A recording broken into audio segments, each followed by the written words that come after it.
Hello everyone, it's Gary here. It's been a long time since I've seen all of you. I'm taking full responsibility for that. But a lot of you don't know what's happened over the past several months with me. Back in early November, I started having pains, sciatic pains. I knew there was a problem with discs. Turns out I had 3 bulging discs in my lower back, and the doctor diagnosed that as degenerative disc disease, and I had to go in. I had to wait until 23rd of January to have the first surgery. They went in through my front, made about an 8-inch vertical incision, moved the arteries and everything to one side, and went in and replaced the discs in those lower 5 vertebrae with, there's 4 discs, with titanium discs, retainer plates, screws into the vertebrae to hold them in place. And then 3 weeks later, on February 13th, I had to go in. They made about a 6-inch incision in my back and went in and put these tapped screws with retaining rods so they could separate my discs to the right, my vertebrae to the right spaces, and then folded all those muscles back, put everything back together. So since February 13th, which is about 8 weeks now, I have been recovering from a pretty serious back surgery.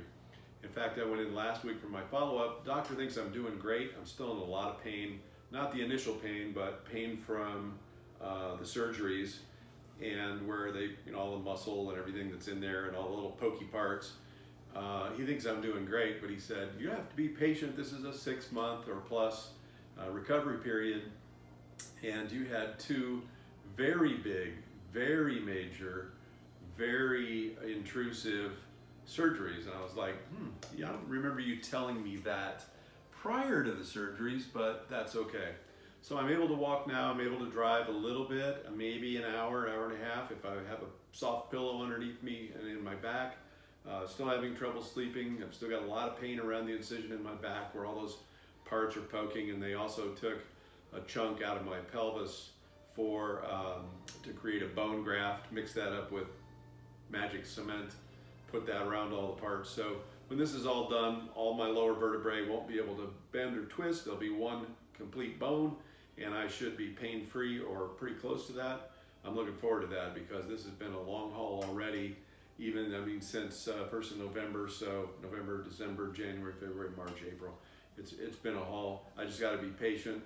He told me I'd rather have you do a little too much than a little too little, and but when you do a little too much, you're going to know it and you're going to pay for it, and he has been exactly right. This little thing, Fitbit, if you don't have one, go get one. It's been able to help me get back in shape. All he wants me to do is walk and climb stairs. I'm up to about 8,000 steps a day. I need to climb upward of 10 to 12,000. I can't run, so it's just walking around the neighborhood, which is fairly hilly, and just trying to, get back in shape. Good news is I've been trying for 3 years to get my weight down from my high of 235. I'm down to 182, which is the weight I entered college in the fall of that magic year, which I won't mention here, a long time ago.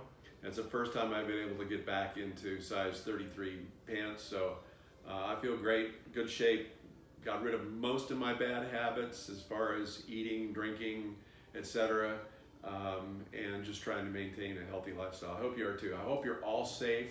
I hope you're not getting too bored with being hunkered down in quarantine. Sorry I haven't been able to reach out sooner. There are a couple things I wanted to cover though. I didn't want this to be all about me. I want it to be about you.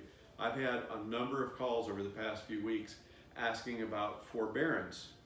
Forbearance of your mortgage payments. If you've lost your job, temporarily laid off or furloughed, you don't know when you're going to go back, here's how to do it properly. First of all, I want to read you the definition of forbearance. It is a temporary postponement of mortgage payments granted by the lender in lieu of forcing a property into foreclosure. The terms of a forbearance agreement are negotiated between the borrower and the lender. The first thing you want to do if you're thinking about not making a mortgage payment or making a partial mortgage payment is call your lender. I have TIAA Bank. I called them about a week and a half ago to ask them what they were going to do. They said the first step is to wait and get a letter in the mail. I got the letter yesterday, which is why I'm doing this video today. And I wanted to read a couple of very important things here. It says, through this forbearance plan, TIAA Bank will temporarily suspend your mortgage payment responsibilities for an initial period of 3 months, starting on April 1st and ending on June 30th, 2020. During the forbearance period, no late charges will be assessed, and your account will not be reported as delinquent to the credit reporting agencies. Sounds great, right? Well, wait, there's more. If you can make payments or partial payments while you're on the forbearance plan, those will still be accepted and will not cancel the forbearance plan. Since a forbearance is simply a pause on paying your mortgage payments, you will have to pay the outstanding payments back later. Under normal situations, at the end of the forbearance period, all outstanding mortgage payments will be due and owing. So let's say your mortgage payment is $1,500 a month. You skip 3 months, you're going to owe $4,500 at the end of that, even if you haven't gone back to work, unless your bank has another plan. Forbearance means they're not going to go directly into foreclosure. It also means that they could.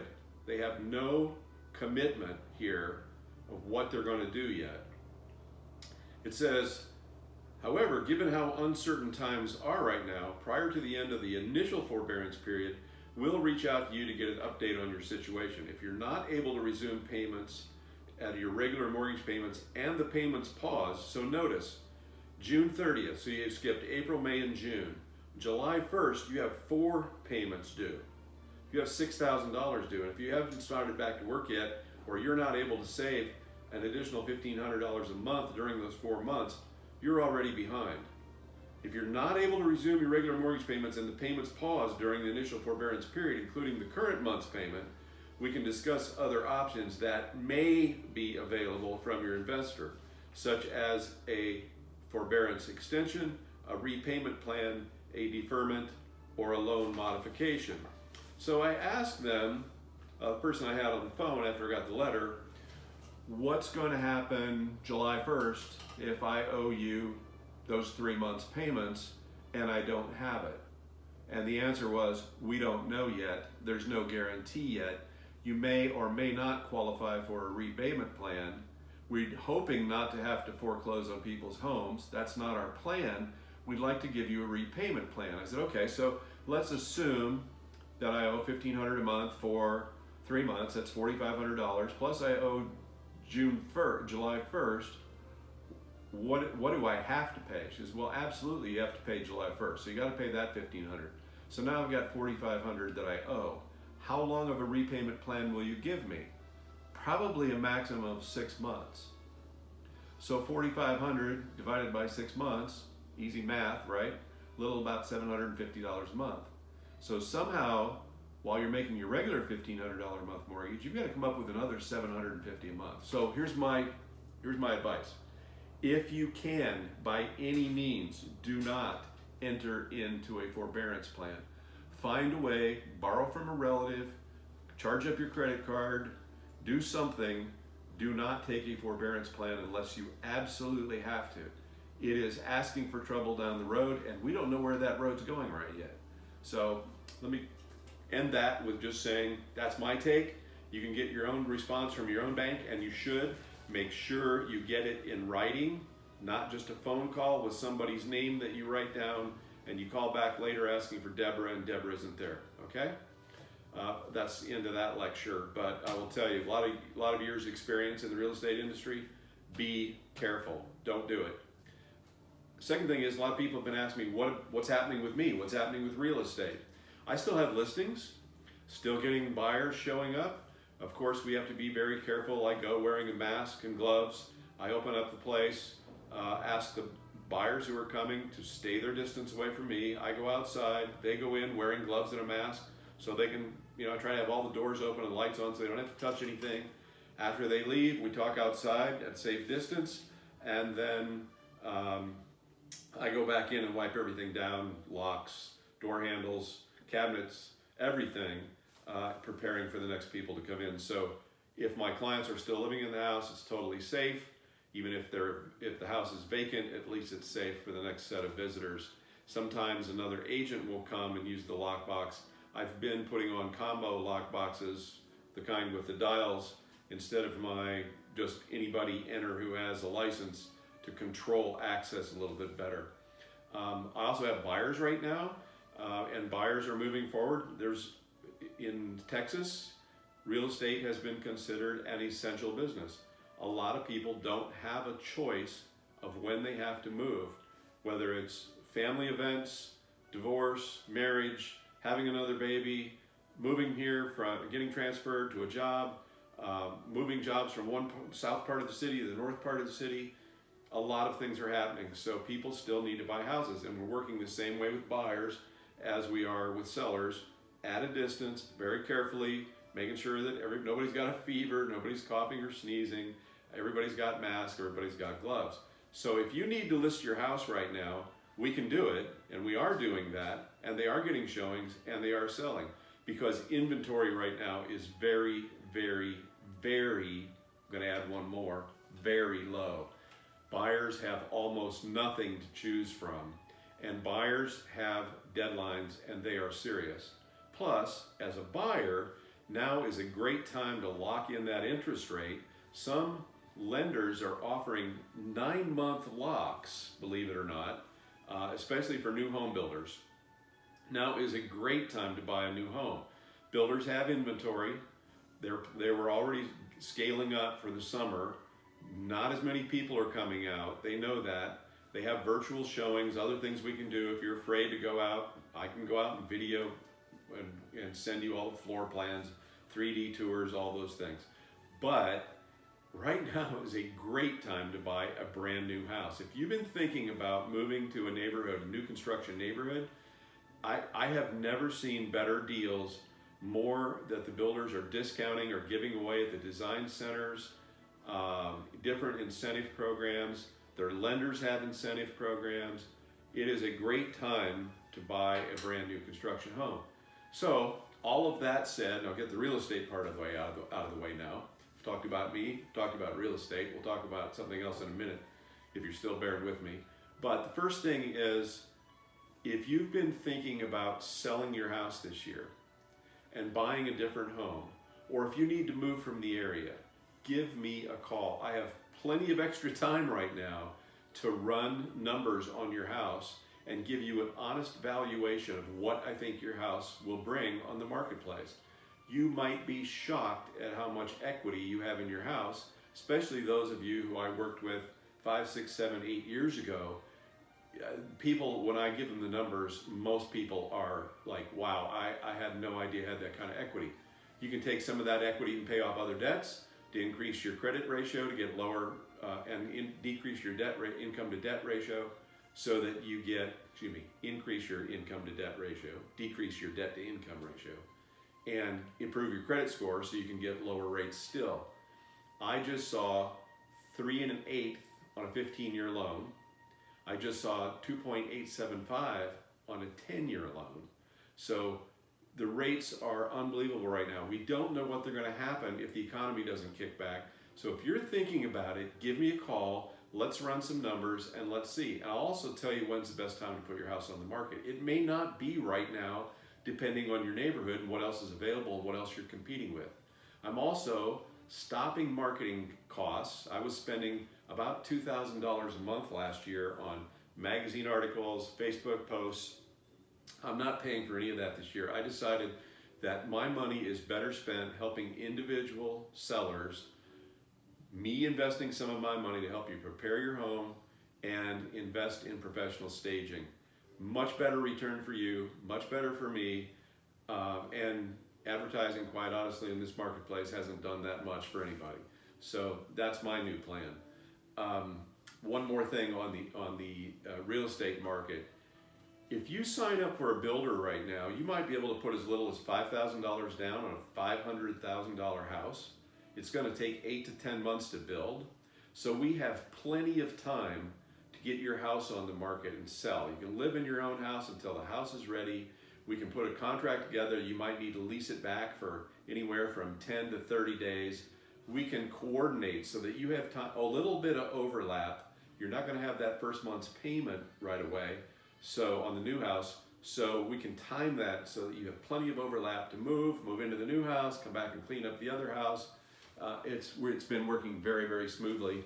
And that way we can work with some moving companies. We have a couple of really good ones who will give you short-term storage to help declutter when we stage, and then that stuff moves directly into your new house. Okay, next thing, how are you handling the quarantine? I know some people are very, very scared. Other people are happy to have the time off to slow down. Give me a call, let's talk. I'll start calling you this week. I have, like I said, I've been just trying to wrap things up, trying to put new things together, trying to figure out where this is going so I can keep my business going. Skylar's back at Baylor. He's a resident advisor, or what they call a community leader, in his dorm, and they asked for volunteers to come back. A number of students were international students or other students that had no way to get home after spring break, after the rest of the college year was canceled. So they asked for volunteers to come back. He made sure the environment was safe. He's wearing a mask, wearing gloves when he has any interface. He's back there working like crazy, trying to get his grade point average up, trying to do all of his other electives, all of the things that he's involved in. The boy is busy. So I still have those bills coming in, and I need to make a living as well. I will not push you to sell when you don't want to, or push you to buy when you don't want to, but I need to continue to grow my business. So your referrals for your friends, your family, your coworkers, very important to me. They've always been a high point of my business. I've tried very hard to run a clean business with integrity, honesty, attention to details, and if it gets to be too busy, I have now a transaction coordinator that I have access to handle some of the smaller in-between details throughout the transaction, still keep it personal, still have first-hand touch on everything, but at least I can handle more volume of business right now, and I need it, quite honestly. So if you can help me out, and if you're running a referral-based business, I'm happy to help you out. I have electrician friends, plumber friends, clients who have consulting businesses, clients who are doing online learning, clients who are individual physical fitness trainers. Whatever I can do to help you, I'll be glad to do too. So give me a call. Let's stay in touch. I'm going to send this out in an email. Can't wait to see you again. Hope we get to shake hands. Hope we get to hug. Keep your children safe. Keep your family safe. My mom, I just talked to her today. For those of you who know Thelma, Irene Hill, she turned 97 on March 31st. She's at St. Anne's Nursing Home in Fort Wayne. They're on lockdown. They can't have visitors. But it was a pleasure talking to her on Easter Sunday and knowing that she's well and safe. Love you all. Say hi to everybody for me that you run into, and let's all get through this and be very grateful, very, very grateful for what we have and for what we can continue to do for each other. It really comes down to that. I think we've all learned that through this. I think we've all learned a bit more about how important savings are, how important being prepared is, but really how much we rely on each other to make things work smoothly. So carry on, have a great time, happy Easter, love you all, talk to you soon.